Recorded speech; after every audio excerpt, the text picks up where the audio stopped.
The Lord of Darkness by Shelby Cody Sweeney. Part 1, The End of the World. Chapter 6, Hostages. In Archdemon Beelzebub of Gluttony's palace, everyone impatiently awaited Archangel Nick of Penance's explanation. "Want to fill us in?" asked Horseman Danny of Death as soon as Nick opened his eyes and unclasped his hands. "I'll admit to a polite interest," Beelzebub chimed in. Nick pointed at the windows. "What do you see?" "Oh, it stopped," Kiara, Horseman of Pestilence, exclaimed with relief. "Exactly," said Nick. "No more apocalypse storm. And the death rate's back down. Everything's been quiet since you came in the room." "Meaning?" Horseman Danny of Death asked. "This," Nick replied grimly.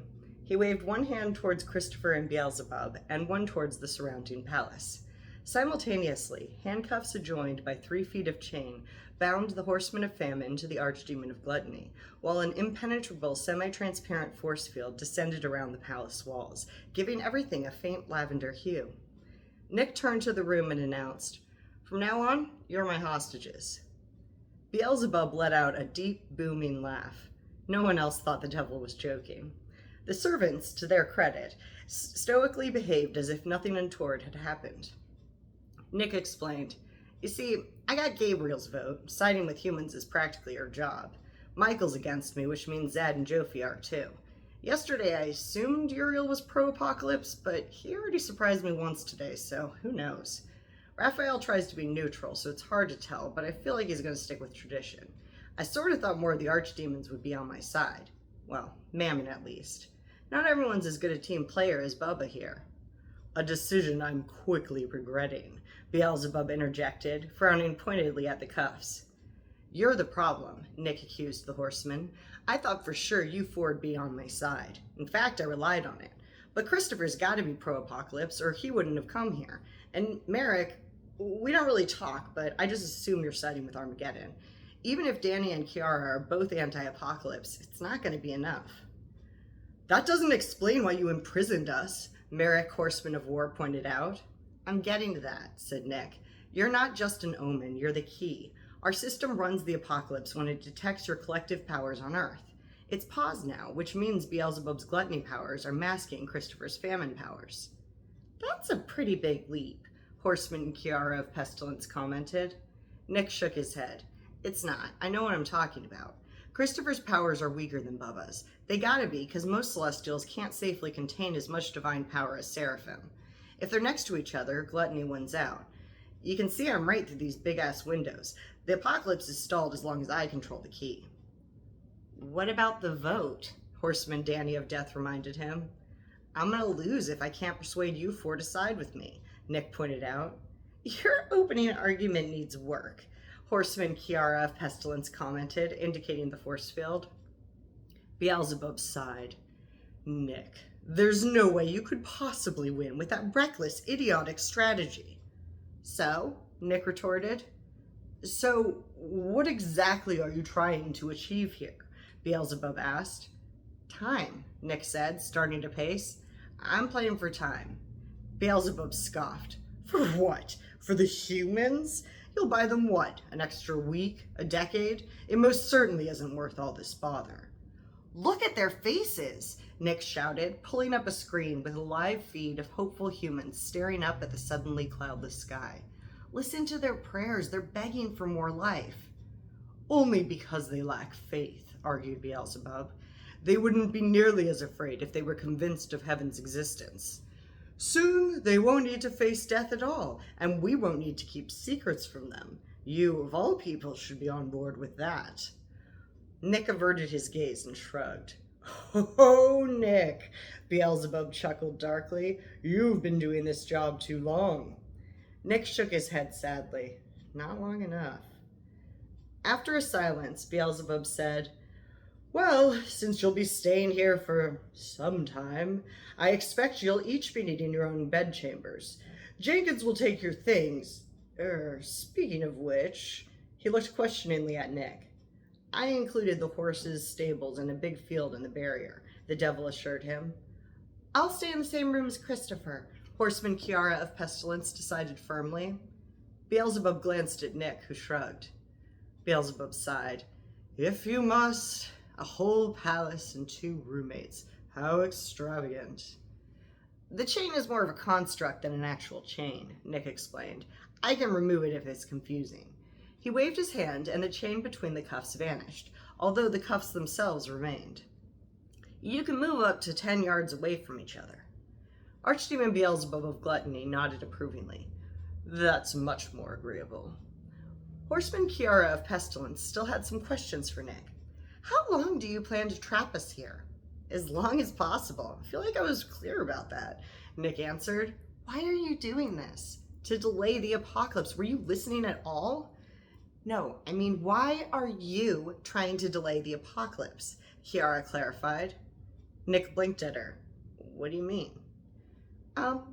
You're the devil, aren't you? She asked, dropping her gaze. Let me guess. You never went to hell, did you? Nick guessed. What gave it away? Horseman Kiara of Pestilence asked proudly. Your blissful ignorance, Nick replied dryly. Zad's orientation program sucks. As Archangel of Admissions, Zad was responsible for introducing new arrivals to Celestial Society and clearing up any misconceptions. Her grudge against Nick grew alongside Michael's since she idolized him, and she was an emotional seraph who believed herself to be rational. Nick said, Don't think you're the first human to confront me all high and mighty because of what you heard about me from a preacher or movie or whatever. Park your high horse in the stable with your other one and listen up.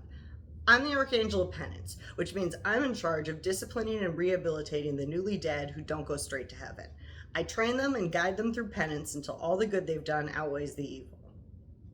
Horseman Kiara of Pestilence frowned.